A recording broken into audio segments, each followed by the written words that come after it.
ಚಿಕ್ಕಬಳ್ಳಾಪುರ ಜಿಲ್ಲಾ ಕೇಂದ್ರ ಸರಂಬಿ ಕ್ರೀಡಾಂಗಣದಲ್ಲಿ ಮಹಿಳಾ ಸಂಘಗಳಿಂದ ಆಯೋಜಿಸಿದ್ದ 2 ದಿನಗಳ ಕ್ರೀಡಾಕೂಟವನ್ನು ಕಾನೂನು ಸೇವೆಗಳ ಸದಸ್ಯ ಕಾರ್ಯದರ್ಶಿ ನ್ಯಾಯಾಧೀಶೆ ಶಿಲ್ಪಾ ಉದ್ಘಾಟಿಸಿ ಮಾತನಾಡಿ 30 ವರ್ಷ ದಾಟುತ್ತಿದ್ದಂತೆ ಮಹಿಳೆಯರಿಗೆ ಕಾಯಿಲೆಗಳು ಪ್ರಾರಂಭವಾಗುತ್ತವೆ. ಅದರಲ್ಲೂ ಗರ್ಭಕೋಶ ಮತ್ತು ಸ್ತನ ಕ್ಯಾನ್ಸರ್ ಇತ್ತೀಚೆಗೆ ಹೆಚ್ಚಾಗುತ್ತಿದೆ. ಅದರ ಬಗ್ಗೆ ಹೆಣ್ಮಕ್ಕಳು ಹೆಚ್ಚು ಕಾಳಜಿ ವಹಿಸಬೇಕು. ದಿನನಿತ್ಯ ಮನೆ, ಮಕ್ಕಳು, ಗಂಡ, ಸಂಸಾರದ ಬಿಡುವಿಲ್ಲದ ಕೆಲಸದ ಮಧ್ಯೆಯೂ 2 ದಿನಗಳ ಕಾಲದ ಕ್ರೀಡಾ ಚಟುವಟಿಕೆಗಳಲ್ಲಿ ಭಾಗವಹಿಸುತ್ತಾ ಬಂದಿರುವ ನಿಮಗೆ ಶುಭಾಶಯ ಕೋರುತ್ತೇನೆ ಎಂದರು.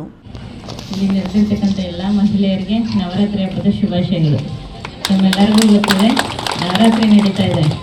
ಎಲ್ಲರೂ ಕೆಲವೊಬ್ಬರು ಗ್ರೇ ಕಲರ್ ಸ್ಯಾರಿನೂ ಹಾಕೊಂಡ್ಬಂದಿದ್ದೀರಾ.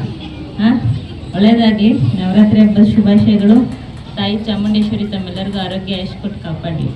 ಎರಡನೇದು, ಈಗೇನು ಇವತ್ತು ಮತ್ತು ನಾಳೆ 2 ದಿನ ಕ್ರೀಡಾ ಸ್ಪರ್ಧೆ. ಎಲ್ಲರೂ ಸಂಸಾರದ ಜಂಜಾಟದಲ್ಲಿ ಸಾಕಾಗೋಗಿದೆ. 1-2 ದಿನನಾದರೂ ಮೈಂಡ್ ಫ್ರೀಯಾಗಿ ಇಟ್ಕೊಂಡು ಚೆನ್ನಾಗಿ ಆಟಾಡಿ, ಮಕ್ಕಳಾಗಿ ಇಲ್ಲಿ ಆಟಾಡಿ, ಜೊತೆಗೆ ಮಾನಸಿಕವಾಗಿ ನೆಮ್ಮದಿ ಅಲ್ಲ, ದೈಹಿಕವಾಗಿಯೂ ಕೂಡ ನಿಮಗೆ ಆರೋಗ್ಯ ಬರುತ್ತೆ.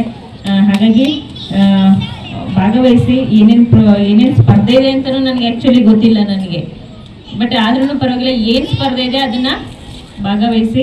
ಒಳ್ಳೆಯದಾಗಲಿ ಎಲ್ಲರಿಗೂ. ಇದ್ರ ಜೊತೆಗೆ ಹೆಣ್ಮಕ್ಳಿಗೆ ಅದರಲ್ಲೂ 30 ಕ್ರಾಸ್ ಆದರೆ ಹೆಣ್ಮಕ್ಳಿಗೆ ತನ್ನದೇ ಆದಂಥ ಕಾಯಿಲೆಗಳು ಶುರು ಆಗುತ್ತೆ. ಸಂಸಾರದ ಜೊತೆಗೆ ತಮ್ಮ ದೈಹಿಕ ಆರೋಗ್ಯವನ್ನು ಕೂಡ ಕಾಪಾಡ್ಕೋಬೇಕು.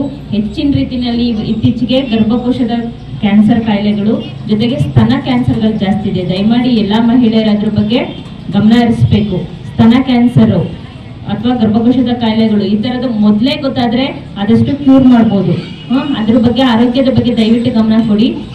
ಇದೇ ವೇಳೆ ಮಹಿಳೆಯರಿಗೆ ಕಾನೂನು ಅರಿವು ಮೂಡಿಸಿದ್ರು ಮತ್ತು ಜಾಗೃತಿ ಸಮಿತಿಗಳ ಮಾಹಿತಿ ನೀಡಿದ್ರು. ಕಾಯಂ ಲೋಕ ಅದಾಲತ್ ಬಗ್ಗೆಯೂ ಮಾಹಿತಿ ನೀಡಿದರು ಮತ್ತು ಅರೆಕಾಲಿಕ ಕಾನೂನು ಸ್ವಯಂ ಸೇವಕರು ನೇಮಕಾತಿ ಮಾಡಿಕೊಡಲಾಗುತ್ತಿದ್ದು, ಆಸಕ್ತಿ ಇರುವವರು ಜಿಲ್ಲಾ ಕಾನೂನು ಸೇವೆಗಳ ಪ್ರಾಧಿಕಾರಕ್ಕೆ ಅರ್ಜಿ ಸಲ್ಲಿಸುವಂತೆ ಕರೆ ನೀಡಿದರು. ಈ ಸಂದರ್ಭದಲ್ಲಿ ಪ್ಯಾನೆಲ್ ವಕೀಲರಾದ ಸೌಜನ್ಯ ಗಾಂಧಿ, ಶಾಲಿನಿ ಮಂಜುನಾಥ್ ಹಾಜರಿದ್ದರು. ಮಹಿಳಾ ಸಮಾಜ ಸೇವಕಿ ನಂದಿನಿ ಇತರರು ಹಾಜರಿದ್ದರು. KS Narayanaswamy, news TV, Chikkaballapur.